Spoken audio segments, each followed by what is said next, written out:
Audiolibro: Evidencia que exige un veredicto, por Josh McDowell. Finalmente tenemos a disposición el testimonio de la historia. Se le ve sin pecado en la religión del Islam. En el Corán, el ángel Gabriel viene a María y le dice que su hijo Jesús será sin falta, es decir, sin pecado. Philip Schaff, Story of the Christian Church, usado con permiso, nos asegura: aquí está el Santísimo de la humanidad. Jamás ha vivido un ser más inofensivo sobre la tierra.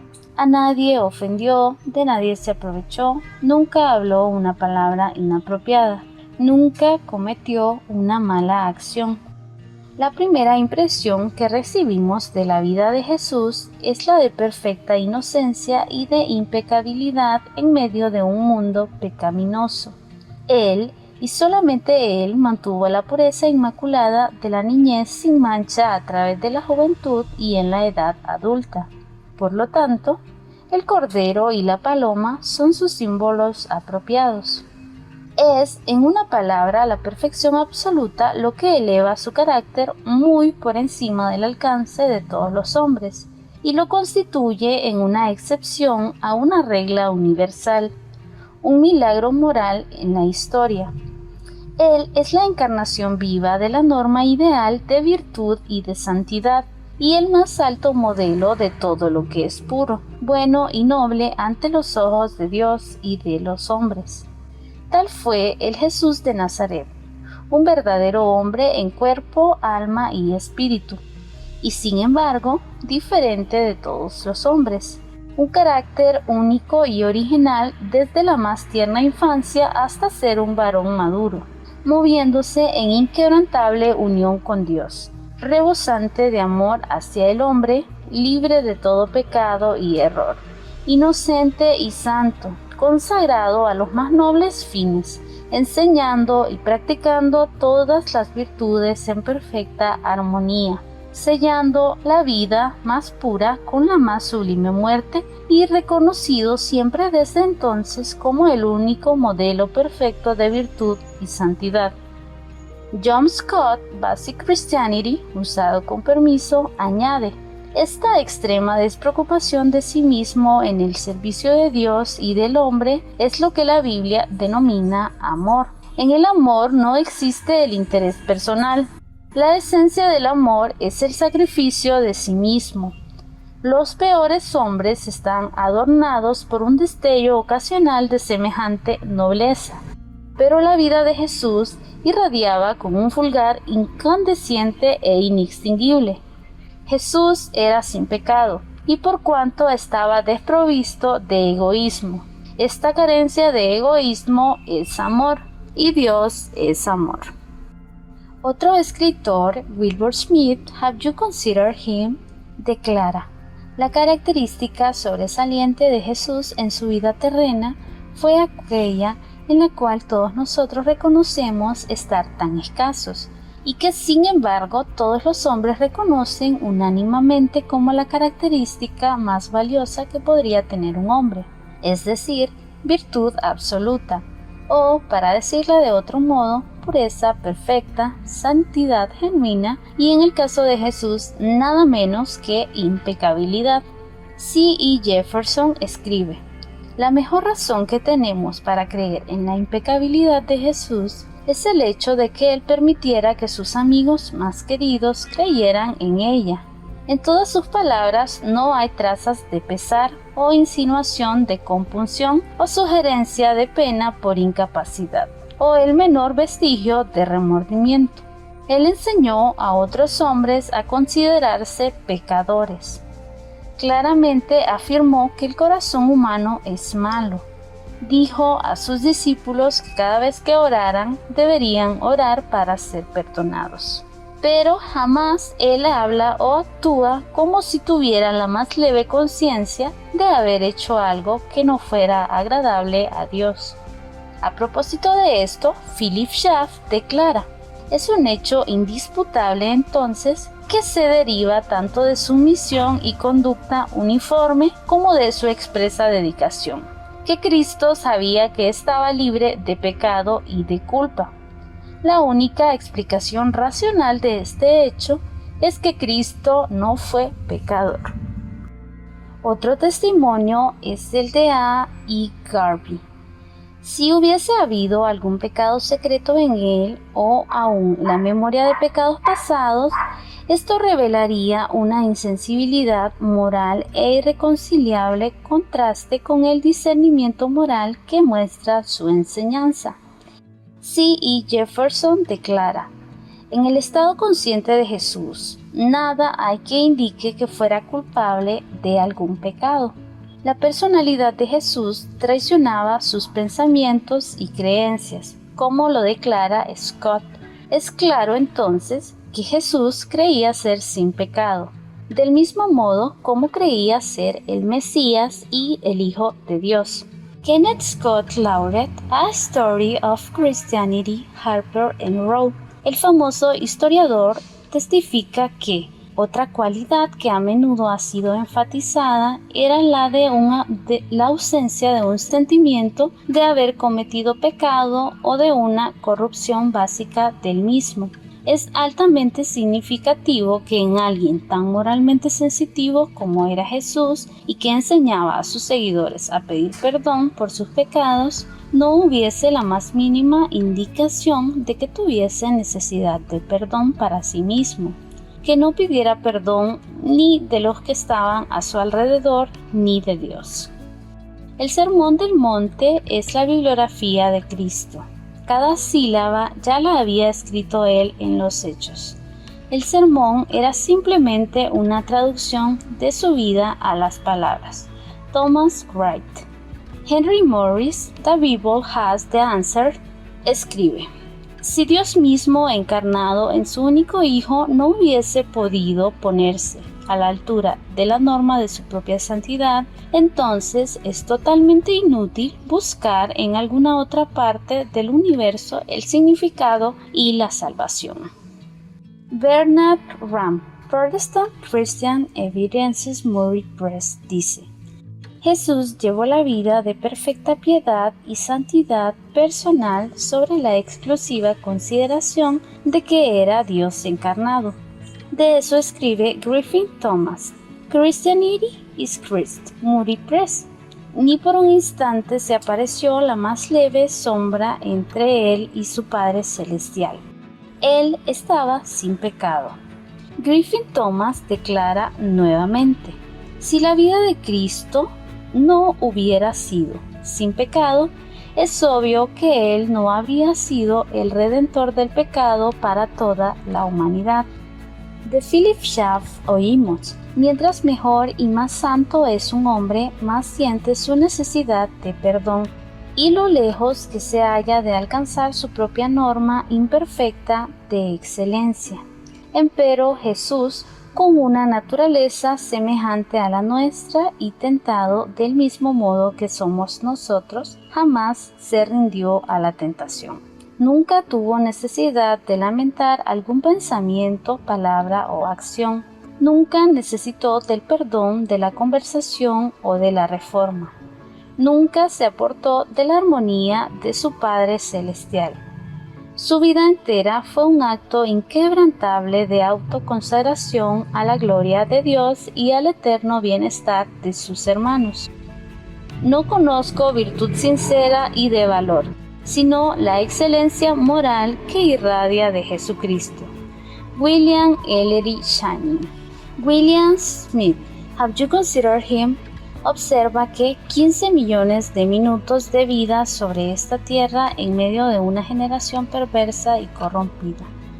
Cada pensamiento, cada acción, cada propósito, cada obra privada y públicamente desde el tiempo en que abrió sus ojos al nacer hasta que expiró en la cruz, todos fueron aprobados por Dios.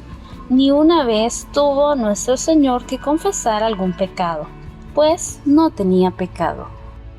Con el testimonio de la historia, hallamos los testimonios de algunos de los escépticos más renombrados. Rossiu declaró: cuando Platón describió a su imaginario hombre, justo cargado con toda la penalidad por culpa y mereciendo sin embargo las más altas recompensas de la virtud, él describe exactamente el carácter de Jesucristo. El famoso escritor John Stuart Miller pregunta: ¿pero quién entre sus discípulos o entre sus prosélitos era capaz de inventar los dichos atribuidos a Jesús o de imaginar la vida y carácter revelados en los evangelios? Jesús es el más perfecto de todos los hombres que han aparecido hasta el momento. Ralph Waldo Emerson. El historiador William Lecky, History of European Moral from Augustus to Charlemagne, declara: él no solamente ha sido el más alto patrón de virtud, sino el más fuerte incentivo a su práctica. Aún David Strauss escribe: Wilbur Smith, have you considered him? El más enconado de todos los ponentes de los elementos sobrenaturales de los evangelios, cuyas obras hicieron más para destruir la fe en Cristo que sus escritores de cualquier otro hombre en los tiempos modernos. Aún Strauss, con todo su tajante, brillante, maligna crítica y con sus arrebatadoras negaciones de todo lo que es milagroso, se vio obligado a confesar hacia el fin de su vida que en Jesús hay perfección moral. Este Cristo es histórico, no mítico. Es un individuo, no un mero símbolo. Se le presenta como el más alto modelo de religión dentro del alcance de nuestros pensamientos, y la piedad perfecta es imposible sin su presencia en el corazón. Para concluir, Bernard Ram escribe: la perfección sin pecado y la perfecta impecabilidad es lo que esperaríamos del Dios encarnado, y esto es lo que hallamos en Jesucristo. La hipótesis y los hechos armonizan.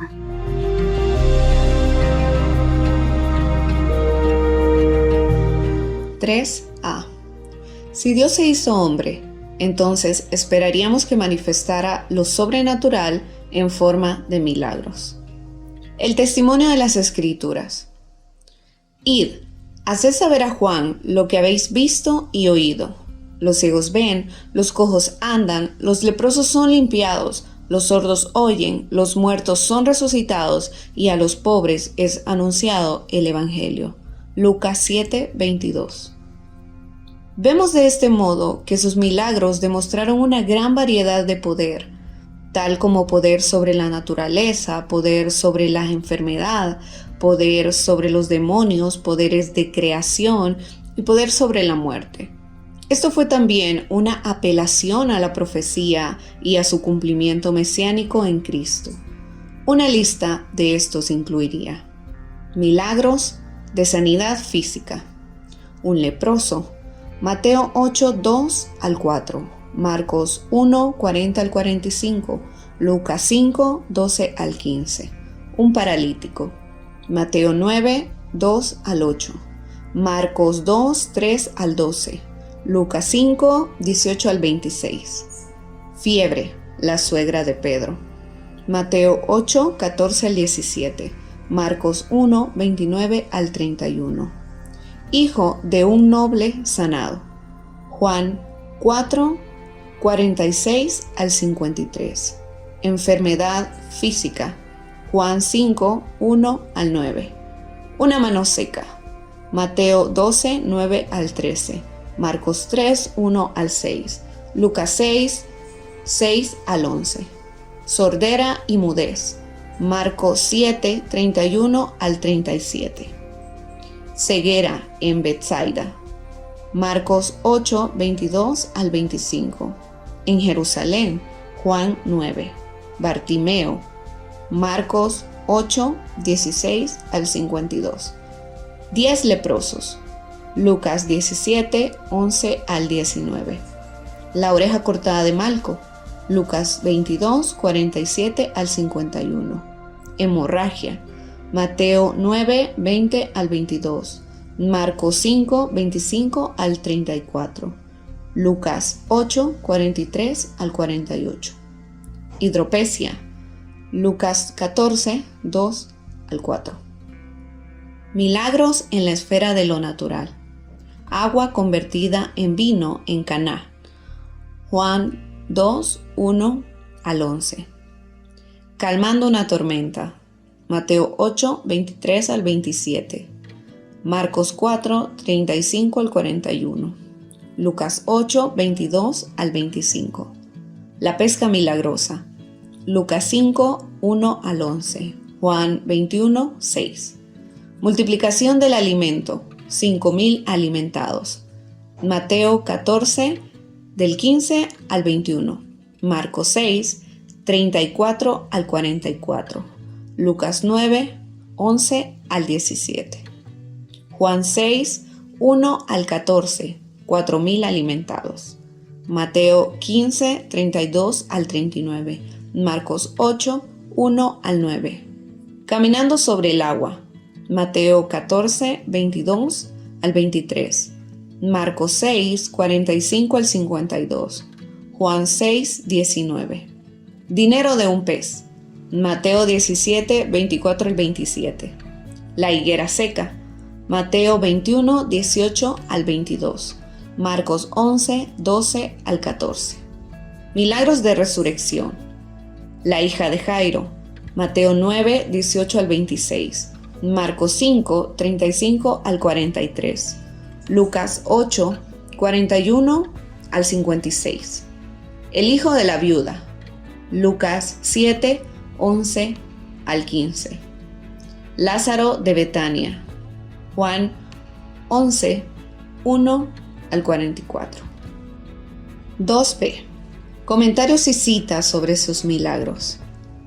Cristo demostró un poder tal sobre las fuerzas naturales que podía pertenecer únicamente a Dios, el autor de estas fuerzas. Viene al caso las palabras de C.S. Lewis: todo lo que es esencialmente del hinduismo, según pienso, permanece intacto si es que uno subtrae lo milagroso.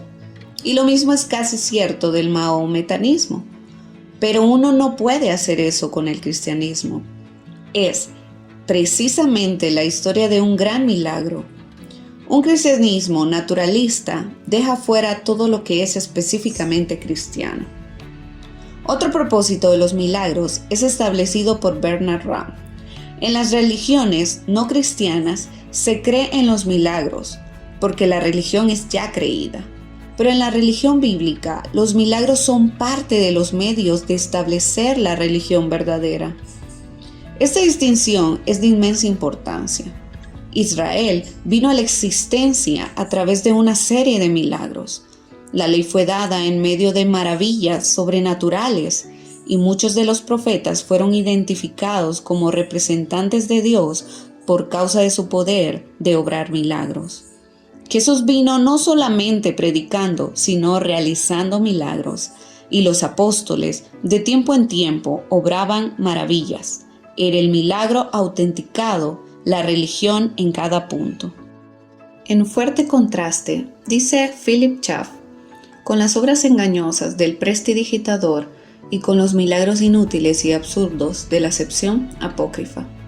Fueron realizados sin ninguna ostentación, con tal simplicidad y naturalidad como para ser llamados sencillamente sus obras. Para continuar este pensamiento, Griffith Thomas relata que es digno de destacarse que una de las palabras muy frecuentemente usadas para designar estos milagros en los evangelios es el término ordinario, obras, entre paréntesis, erga. Eran el resultado natural y necesario de su vida, la expresión en hechos de lo que él mismo era.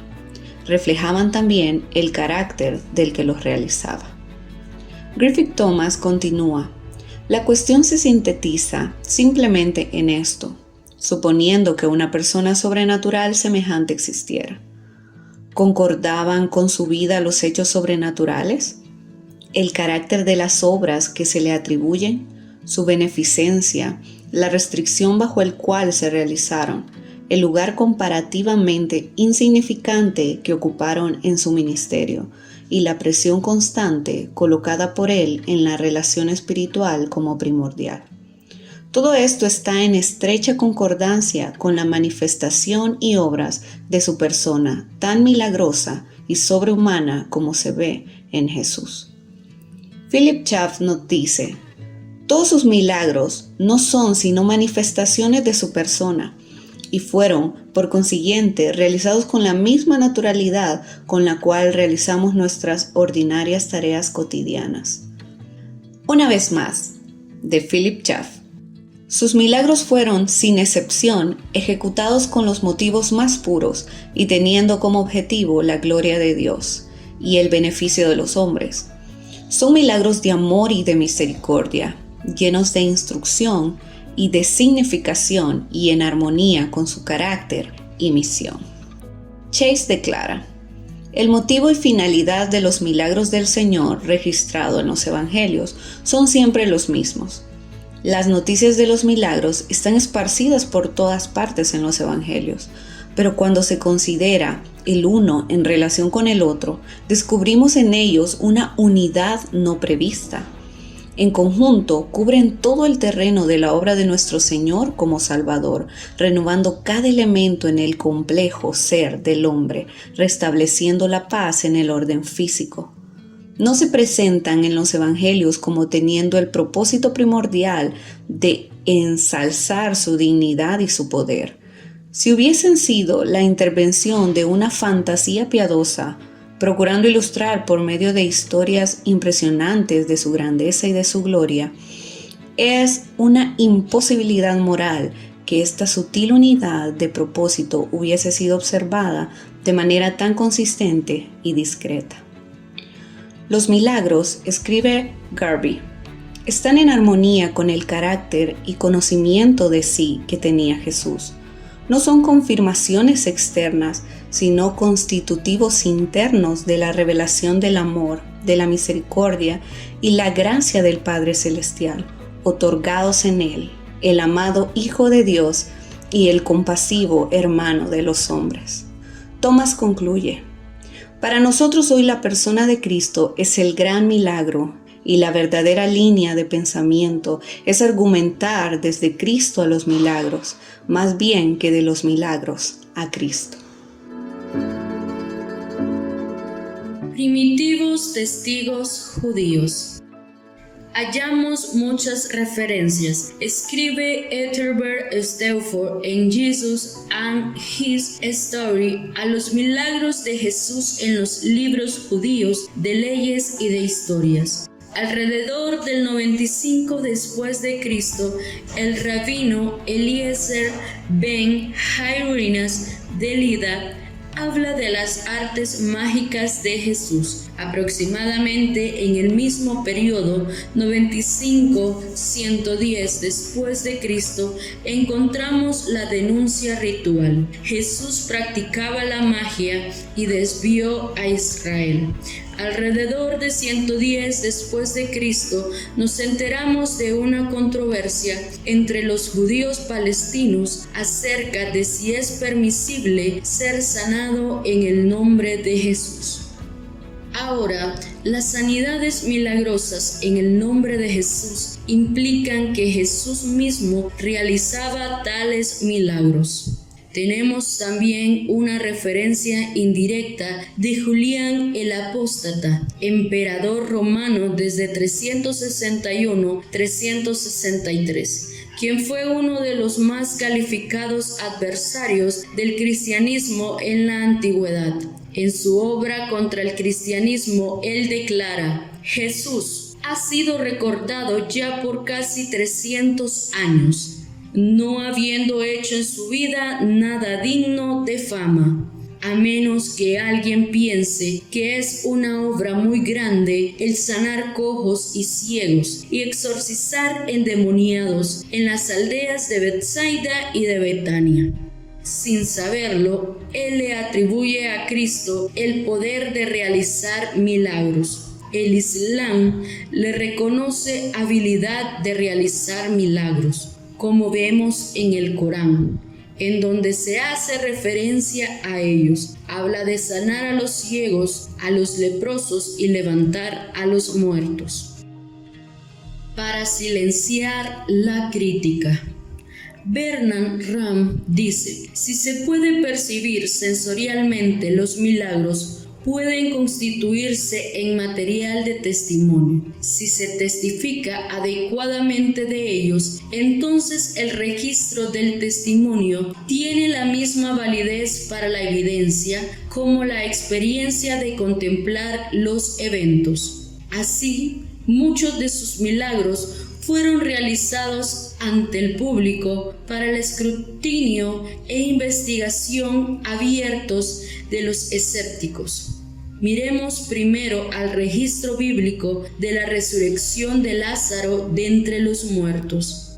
Bernard Ramm hace esta observación: si la resurrección de Lázaro fue verdaderamente presenciada por Juan y registrada por él cuando todavía sus facultades mentales estaban en buena condición, para propósito de evidencia es lo mismo como si estuviésemos allí y lo contempláramos.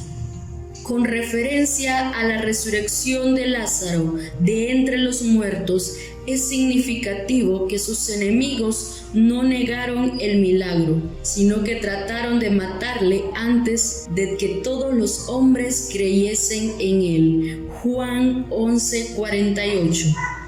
De este modo es que vemos que, según Echaf, los contemporáneos de Jesús, incluyendo a sus enemigos, confirmaron la habilidad que él tenía para realizar milagros. Sin embargo, este poder le fue atribuido a Satanás por sus enemigos y a Dios por sus amigos. Mateo 12:24.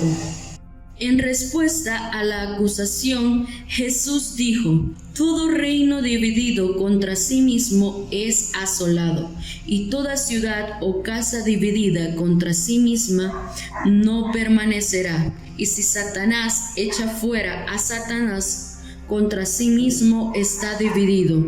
¿Cómo pues permanecerá su reino? Mateo 12:25-26. Sobre la base de la evidencia y testimonios disponibles, vemos que los milagros de los evangelios no pueden ser desechados por causa de los extravagantes y supersticiosas reclamaciones de los milagros paganos. El hecho de que algunos milagros sean un fraude no es prueba de que todos sean fraudulentos. A menudo se rechazan los milagros porque se oponen a las leyes naturales. Sin embargo, según Lillard, las leyes no son la causa de que algo suceda. Ellas son meramente descripciones de lo que Dios hace que suceda. Por consiguiente, cuando se discuten los milagros que Jesús debe considerarse como que es Dios quien interviene y altera el curso natural de las cosas. Podemos ver que los milagros son una parte inherente de la comunicación de Dios con nosotros. Así, el asunto entero depende en último término de la existencia de Dios. En base a este pensamiento, Griffin Thomas dice: sí, por consiguiente, vamos a permitir que la doctrina científica de la uniformidad y continuidad de la naturaleza delimite el camino. Inevitablemente llegaremos a la conclusión de que los milagros son imposibles, y de esto se seguirá, como usualmente sucede, la conclusión de que un Cristo milagroso es imposible. La cuestión es de este modo decidida en verdad sobre una base a priori, antes de mirar siquiera la evidencia. Paul Lillard establece el hecho de que lo único que la ciencia puede decir es que el milagro no ocurre en el curso ordinario de la naturaleza. La ciencia no puede prohibir los milagros. porque las leyes naturales no son la causa de que ocurran las cosas y por tanto no pueden prohibirlas. También refiriéndose a la ley natural, oímos lo que dice Philip: los verdaderos milagros están por encima de la naturaleza, no contra la naturaleza. Son la manifestación de una ley más alta, que las leyes inferiores deben obedecer. Para concluir, hay dos citas. La primera de John Brodus y la segunda de Garvey. Tómense los evangelios como están, y si Jesús de Nazaret no realizó obras sobrenaturales, muchas veces habló falsamente. Bien, aquel que habló como jamás hombre alguno ha hablado y en cuyo carácter la crítica no podría discernir falta ninguna. Bien realizó obras sobrenaturales o habló falsamente. Garvey declara: un Cristo que siendo Hijo de Dios y procurando llegar a ser Salvador de los hombres, no realizará milagro. Sería menos inteligible y creíble que el Jesús a quien los registros evangélicos nos presentan de manera tan consciente.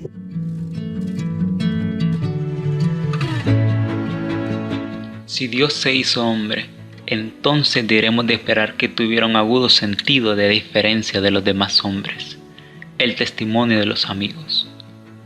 La influencia de Jesús ha sido tal que los hombres tienen que tomar partido en su favor o en contra. La diferencia siempre ha sido imposible. En el Corán Al-Imran B45 se hace referencia a Jesús como el más grande por sobre todos en este mundo y en el mundo venidero. Pascal dijo: ¿quién ha enseñado a los evangelistas las cualidades de una vida perfectamente heroica, las que ellos pintan tan perfectamente en Jesucristo? Jesús era, en todo sentido, verdaderamente humano y también más que humano. A.M. Ferber, en Philosophy of the Christian Religion, dice: Jesús, en una palabra, era la deidad manifestada en humanidad y sometida a las condiciones del tiempo. Ahora esto es en sí una concepción extraordinaria y se presenta de manera más extraordinaria por la forma maravillosa en que está expresada de manera concreta en una historia personal. Nunca hubo una idea más enaltecedora.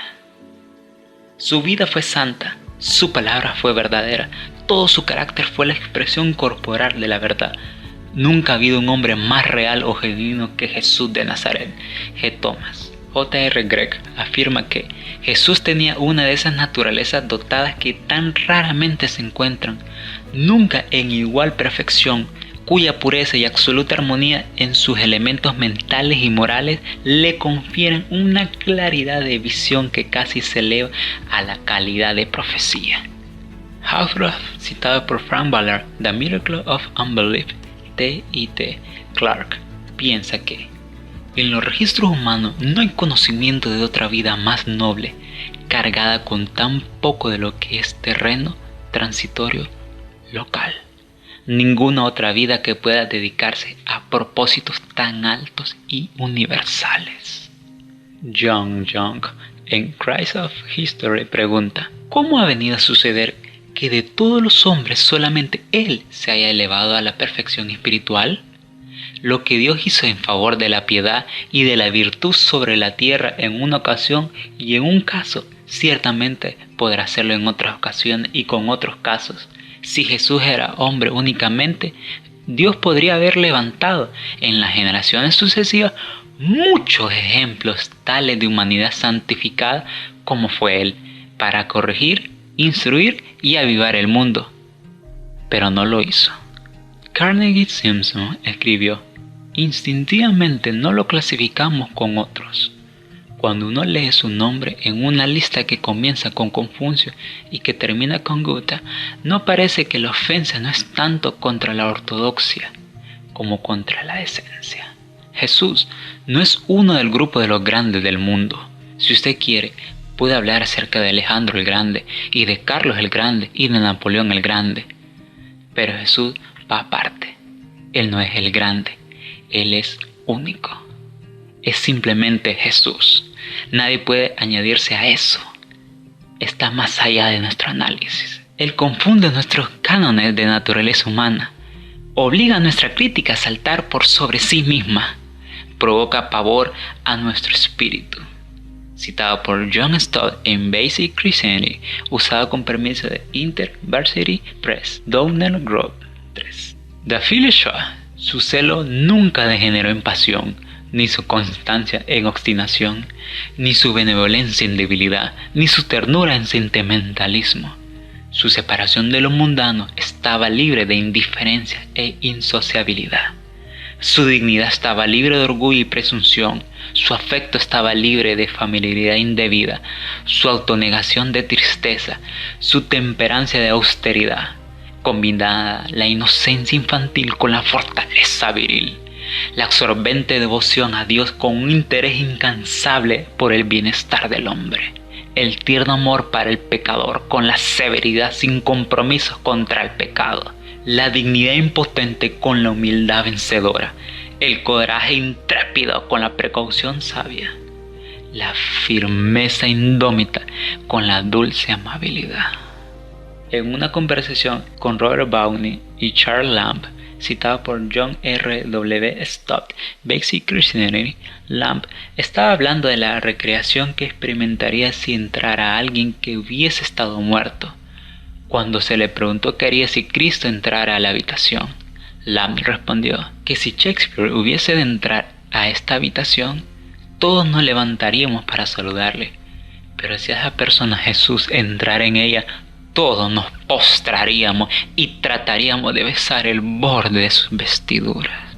Griffith Thomas declara: Él representa una intervención divina definida en favor del hombre, en un momento particular de la historia del mundo, y en este gran milagro de la persona de Cristo nosotros encontramos nuestra posición. Él reúne todos los buenos elementos que caracterizan a otros hombres, y no es exageración decir que no hay elemento que falte de entre los que los hombres consideran deseables en el carácter humano. Cowler, un erudito judío, dice: Jesús fue el más judío entre los judíos, aún más judíos que Hillel.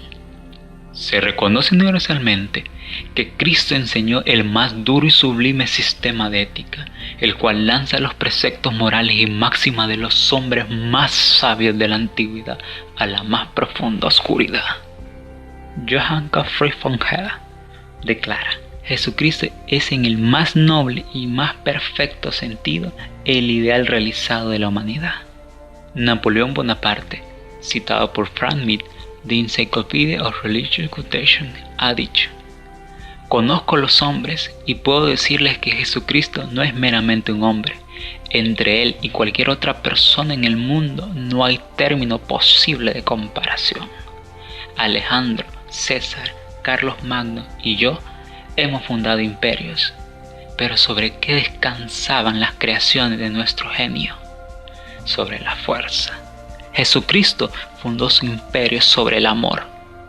Y en esta hora millones de personas morirían por él. Theodore Parker, un famoso unitario, manifiesta que Cristo une en sí mismo los principios más sublimes y las prácticas más divinas. De este modo cumple abundantemente el sueño de profetas y sabios. Se levanta libre de todos los prejuicios de su época, nación o secta, y esparce una doctrina hermosa como la luz, sublime como el cielo y verdadera como Dios. Han pasado 18 siglos desde que el sol de la humanidad se elevó tan alto en Jesús. ¿Qué hombre, qué secta ha dominado su pensamiento, comprendido su método y lo ha aplicado plenamente a la vida? Ralph Waldo Emerson tenía esto que decir: Jesús asombra y se impone a la gente sensual. Ellos no pueden unirle a la historia o reconciliarle con ellos mismos. La última edición de la Encyclopedia Britannica, escribe Wilbur Smith: Have you considered him? InterVarsity Press concede 20.000 palabras a esta persona Jesús y ni siquiera sugiere que no existiera. Más palabras en verdad que las que se le dedican a Aristóteles, Alejandro, Cicerón, Julio César o Napoleón Bonaparte. Phillips Brooks: Jesucristo, la divinidad condescendiendo y la humanidad siendo exaltada. Lo que dicen los antagonistas.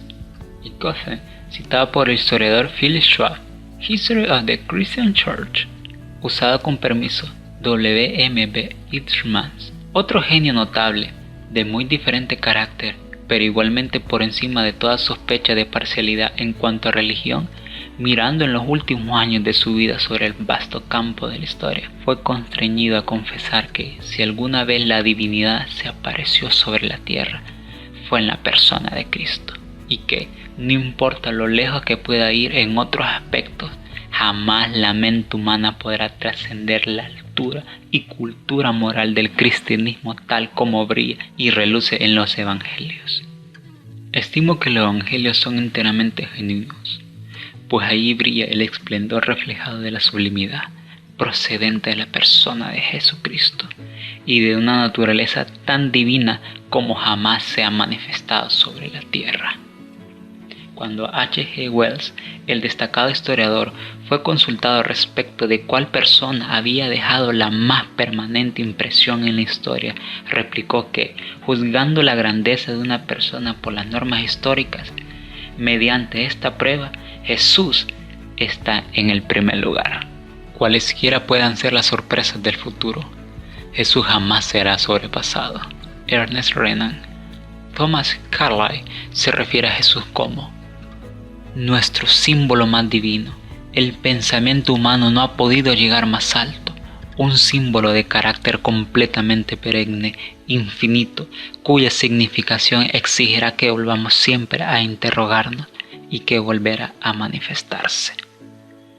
Rousseau pregunta: ¿puede la persona cuya historia relatan los evangelios ser un hombre? ¡Qué dulzura! ¡Qué pureza en sus maneras! ¡Qué bondad tan estimulante hay en sus instrucciones! ¡Qué sublimidad en sus máximas! ¡Qué profunda sabiduría en sus discursos! ¡Qué lucidez mental! ¡Qué ingenuidad de justicia en sus réplicas! Sí, si la vida y muerte de Sócrates son las de un filósofo, la vida y muerte de Jesucristo son las de un Dios. Para concluir, oímos primero de Bernard Rank y luego de G.A. Ross. Jesucristo como el Dios hombre es la más grande personalidad que haya vivido y por consiguiente su impacto personal es el mayor de todos los hombres que han vivido. Rank. ¿Hemos pensado alguna vez de la posición peculiar ocupada por Jesús con respecto a los ideales de los sexos? Ningún hombre se ha atrevido jamás a llamar en sentido oprobioso a Jesús sin sexo. Sin embargo, en carácter Él está por encima de todo, y si alguien puede usar el término a medio camino entre los sexos, su comprensiva humanidad es un verdadero almacén de los ideales que asociamos con ambos sexos. Ninguna mujer ha tenido jamás mayor dificultad que la que han tenido los hombres para hallar en Él el ideal realizado. Todo cuanto haya en los hombres de fortaleza, justicia y sabiduría, todo lo que haya en la mujer de sensibilidad, pureza y visión, se halla en Cristo sin las condiciones que impiden entre nosotros el desarrollo de las virtudes contrastadas en una persona. Si Dios se hizo hombre, entonces ciertamente sus palabras serían las más grandes que se hayan dicho. 1b. Jesús mismo dijo: el cielo y la tierra pasarán, pero mis palabras no pasarán. Lucas 21:33. Lucas 4:32 nos dice que se admiraban de su doctrina. A los oficiales de la guardia les oímos decir: jamás hombre alguno ha hablado como este hombre, como lo vemos en Juan 7:46. 2b. Las palabras más grandes jamás habladas. Muchos de los eruditos de la actualidad piensan que las palabras de Jesús son las más importantes que se hayan dicho. Uno de tales hombres es Bernard Rank. Él siente que la grandeza de estas consiste en tratar con autoridad y claridad con las más grandes cargas y problemas que enfrenta el hombre, es decir, aquellos que tienen que ver con su relación con Dios. Sherman Haas, citado por Frank Mead, escribió: Jesucristo es la personalidad más sobreviviente de todos los tiempos. Ningún otro maestro, judío, cristiano, budista, maometano, es todavía un maestro cuya enseñanza sea una guía semejante para el mundo en el cual vivimos. Otros maestros pueden tener algo básico para un oriental, para un árabe o para un occidental, pero cada acto y palabra de Jesús tiene valor para todos nosotros. Él llegó a ser la luz del mundo. ¿Por qué no debería yo, un judío, estar orgulloso de eso? G.J. Romans nos dice: pues cuando consideramos cuán gran número de sus dichos, o al menos de los que se les atribuye, están registrados, llega a ser más interesante que en la verdad literal no haya razón para que alguna de sus palabras pase en el sentido de llegar a ser obsoleta. Contrástese a Jesucristo en ese respecto con otros pensadores de igual antigüedad. Aún Platón, quien, a pesar de ser anterior a Cristo en unos 400 años, estuvo mucho más adelante que él en lo que respecta a pensamiento filosófico. En ningún sentido puede compararse con Cristo en esto. Léanse los diálogos, y se verá cuán enorme es el contraste con los evangelios respecto de errores de toda clase, llegando aún a lo absurdo en lo que tiene que ver con la razón, y a dichos chocantes en el sentido moral. Sin embargo, este es, según confesión, el más alto nivel del razonamiento humano en la línea de la espiritualidad, cuando no ha recibido la ayuda de la revelación. 38-157. Durante 2000 años, Él ha sido la luz del mundo y sus palabras no han pasado. Morris 28-28.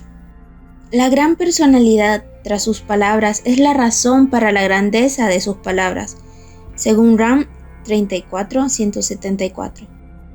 De F. J. A. Hort. Sus palabras eran tan completamente partes y exclamaciones de sí mismo que no tenían significado como declaraciones abstractas de verdad proferida por él como un oráculo divino o profeta. Hágasele a un lado como el asunto primario, aunque no el último, de toda declaración, y estas todas caen en pedazos.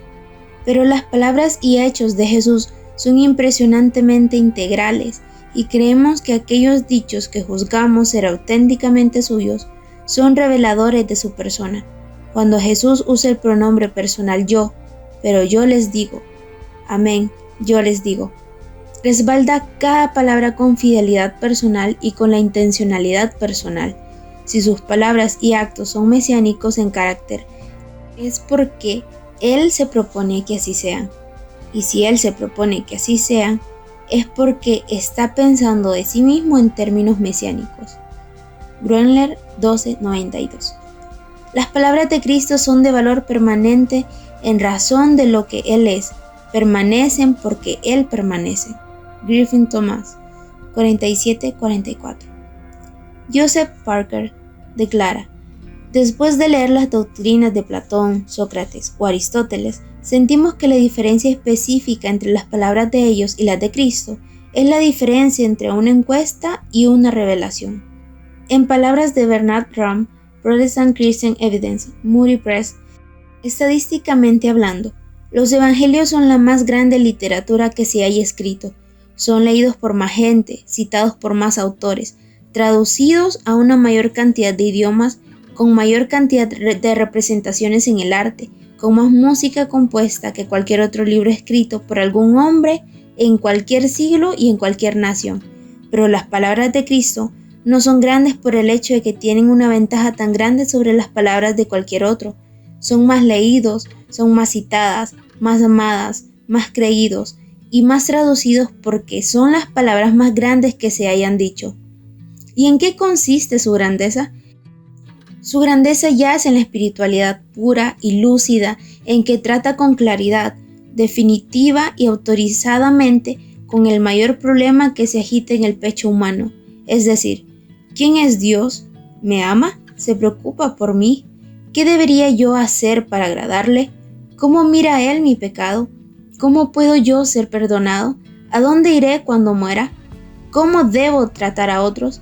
Las palabras de ningún hombre tienen la apelación de las palabras de Jesús, porque ningún otro hombre puede contestar estas preguntas fundamentales humanas como Jesús las contestó.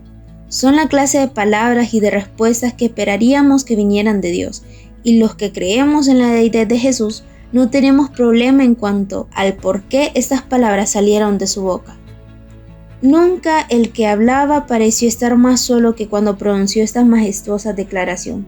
Nunca parecía más improbable que pudiera ser cumplida, pero al mirar a través de los siglos vemos cómo ha tenido cumplimiento. Sus palabras han pasado a las leyes, han pasado a las doctrinas, han pasado a los proverbios, han pasado a las consolaciones, pero nunca han pasado al olvido.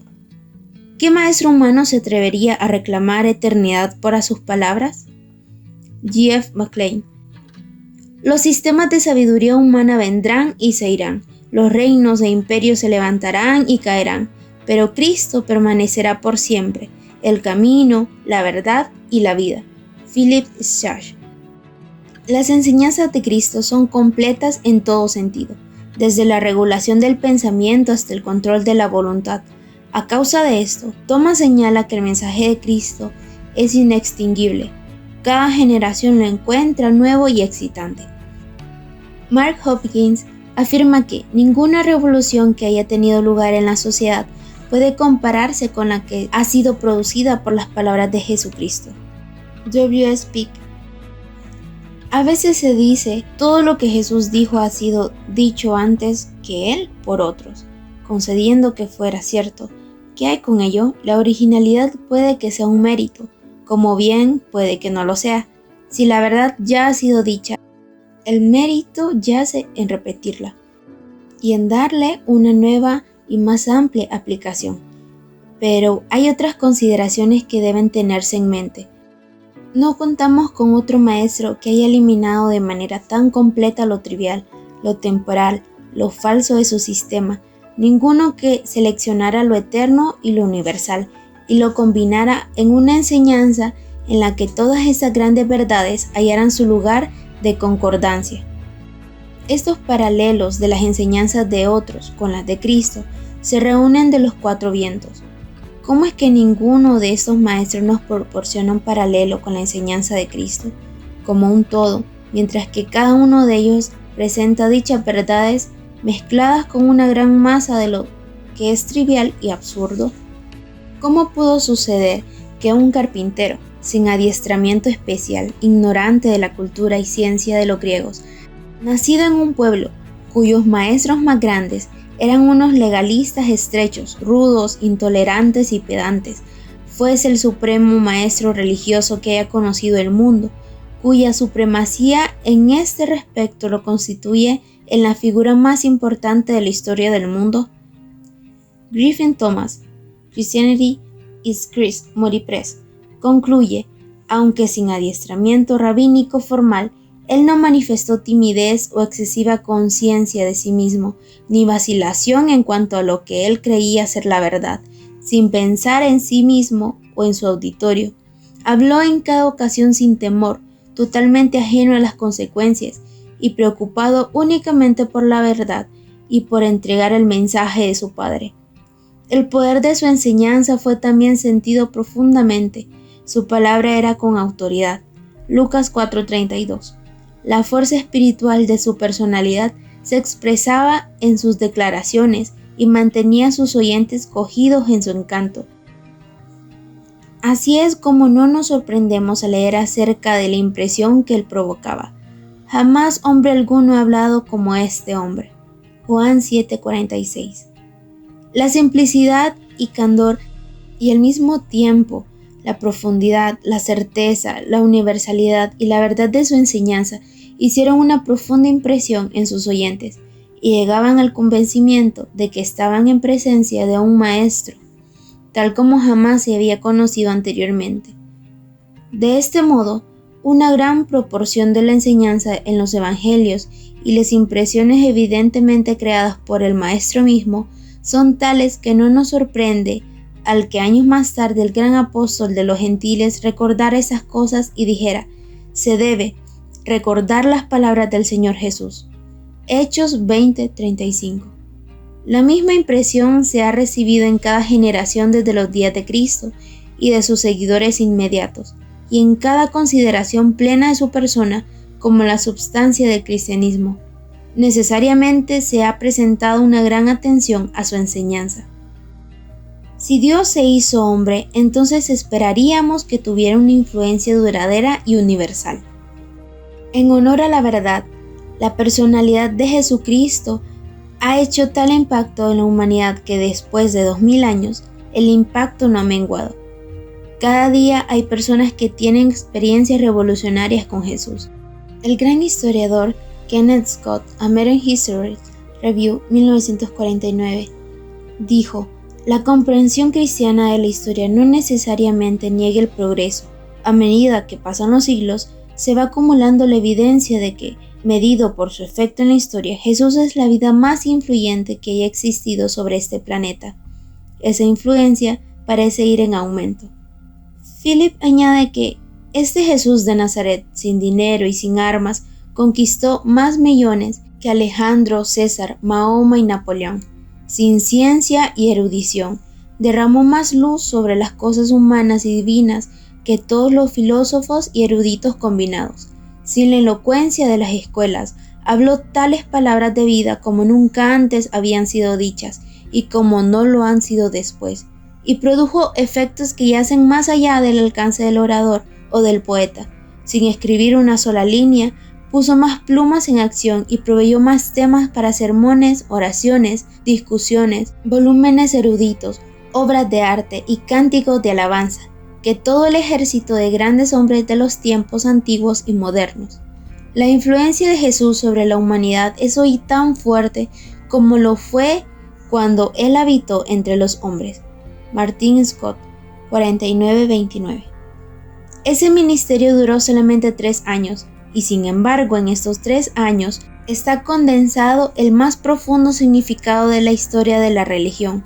Ninguna gran vida jamás paseó tan rápido, quieta y humildemente, tan remotamente lejos del ruido y de la conmoción del mundo, y ninguna gran vida despertó un interés tan universal y duradero después de haberse extinguido. Philip Schaff. Cuando Jesucristo dejó esta tierra, escribe Griffin Thomas, dijo a sus discípulos que después de su partida harían obras mayores que las que él había hecho. Y los siglos del cristianismo han visto cumplirse la verdad de tal declaración. Obras mayores en calidad han sido hechas, están haciéndose. Jesucristo está haciendo hoy cosas más maravillosas que las que hizo cuando estuvo en la tierra, redimiendo almas, cambiando vidas, transformando caracteres, exaltando ideales, inspirando filantropías y contribuyendo para lo mejor, para lo más cierto y lo más alto en la vida y el progreso humano. Griffin Thomas continúa: estamos por consiguiente justificados al llamar la atención a la influencia de Cristo a través de las edades como una de las pruebas más grandes, más directas y más evidentes de que el cristianismo es Cristo y de que a Cristo se le debe conceder el mérito. Es imposible considerar este asunto simplemente como uno de la historia. Afecta a la vida actual en todo sentido. William Lecky, el escéptico, declara en History of European Morals from Augustus to Charlemagne: los platonistas exhortaban a los hombres a imitar a Dios, los estoicos a seguir la razón, los cristianos a amar a Cristo.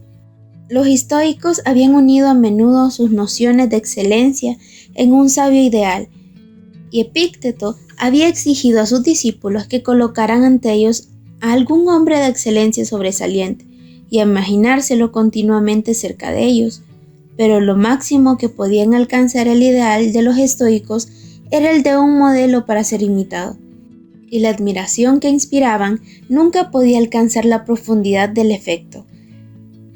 Al cristianismo le estaba reservado presentar al mundo un carácter ideal, el que a través de todos los cambios de 18 siglos ha inspirado los corazones de los hombres con amor apasionado. Se ha mostrado capaz de actuar en todas las edades, naciones, temperamentos y condiciones. Ha sido no solamente el más alto modelo de virtud, sino el más fuerte incentivo a su práctica, y ha ejercido una influencia tan profunda que verdaderamente podría decirse que el simple registro de 3 cortos años de vida activa ha hecho más para regenerar y pacificar la humanidad que todas las disquisiciones de los filósofos y todas las exhortaciones de los moralistas. Esto ha sido verdaderamente el manantial de todo cuanto es lo mejor y más puro en la vida cristiana. En medio de todos los pecados y fracasos, en medio de toda la superchería, persecución y fanatismo que ha enfrentado la Iglesia, ha preservado en el carácter y ejemplo de su fundador un principio duradero de regeneración. Sin embargo, millares y millones en el día de hoy, como en todas las edades, están testificando del poder y gloria del cristianismo al tratar con su pecado y perversidad. Estos son hechos que soportan la prueba del examen y que comunican su propia conclusión a todos los que desean aprender. G. Thomas, 47-119. Él es la más grande influencia en el mundo de hoy. Hay, como bien se ha dicho, un quinto evangelio que ha sido escrito, la obra de Jesucristo en los corazones y vidas de los hombres y naciones. Napoleón dijo: solamente Cristo ha tenido éxito en elevar de tal modo la mente del hombre hacia lo invisible que llega a ser insensible a la barrera del tiempo y del espacio. A través del abismo de 1800 años, Jesucristo hace una demanda que es más difícil de satisfacer que todas las otras. Él solicita aquello que una filosofía puede a menudo buscar en vano en manos de sus amigos, o un padre de sus hijos, o una desposada en su esposo, o un hombre en su hermano. Él solicita el corazón humano, quiere tenerlo enteramente para él, lo demanda incondicionalmente, y su demanda es satisfecha sin tardanza. Sus órdenes y facultades llegan a ser una incorporación del imperio de Cristo. Todo aquel que cree sinceramente en él, experimenta ese amor sobrenatural hacia él. Este fenómeno es indescriptible, está más allá de la comprensión de los poderes creativos del hombre. El tiempo, que es el gran destructor, no puede ni agotar su fuerza, ni poner un límite a su alcance. E. J. Mullins, en Why is Christianity True?, dice: tal vez podría hacerse la pregunta, ¿es posible que esta excelsa religión pudiera ser apropiada universalmente para los hombres? Ella apela, como lo hemos declarado, al hombre como hombre, desentendiéndose de raza, clima o condición. Alcanza al ignorante y al instruido. Sus principios pueden ser apropiados por todos los hombres en todas partes. Donde quiera que Él esté, Él es el amo. Cuando pide a los hombres que hagan sacrificios, ellos lo hacen. Su llamado no es el de un fanático, sin embargo, conduce a los hombres a hechos de gran calidad y de sacrificio personal. Una vez más de Napoleón. La naturaleza de la existencia de Cristo es misteriosa, lo admito, pero este misterio satisface las necesidades del hombre. Si se lo rechaza, el mundo es un enigma inexplicable. Si se lo cree, la historia de nuestra raza es explicada satisfactoriamente. Uno no puede dejar de ver que desde los días de Cristo, a pesar de todo el progreso del pensamiento, no se le ha dado al mundo ni un solo ideal ético nuevo. G. Thomas, 47-35. R. J. Greenley dice que el querigma de la comunidad es la proclamación de que Jesús es de relevancia universal, donde quiera y como quiera Él sea proclamado. Los hombres se ven confrontados por su solidez, por su humanidad y son arrastrados hasta la presencia de Dios. 12:25. De Griffin Thomas tenemos que otras religiones han tenido su ideal ético del deber, de la oportunidad y aún del amor, pero en ninguna parte encontramos que se aproxima a los de Cristo, ni en la realidad, ni en la atracción, ni en poder. El mensaje de Cristo es notable por su adaptación universal. Su apelación es universal. Se adapta a todos los hombres, desde el adulto hasta el niño. Hace su apelación a todos los tiempos y no meramente a la época en que fue primeramente dado. Y la razón es que enfatiza una actitud ética triple hacia Dios y hacia el hombre. lo que constituye una apelación universal que no puede obtenerse de ninguna otra manera. Cristo incita al arrepentimiento, a la verdad y al amor. La cosa más maravillosa y sorprendente de 19 siglos de historia es el poder de su vida sobre los miembros de la Iglesia cristiana. George Bancroft dijo: "El hombre de Jesucristo lo encuentro escrito en la parte superior de cada página de la historia moderna. Es cierto que ha habido otras religiones con millones de adherentes, pero también es cierto que la existencia y el progreso de la Iglesia son algo único en la historia. Es decir, nada del hecho de que el cristianismo ha atraído a los más profundos pensadores de la raza humana y no se haya en ningún sentido impedido por la marea siempre en avance del conocimiento humano". G. Thomas, 47-103.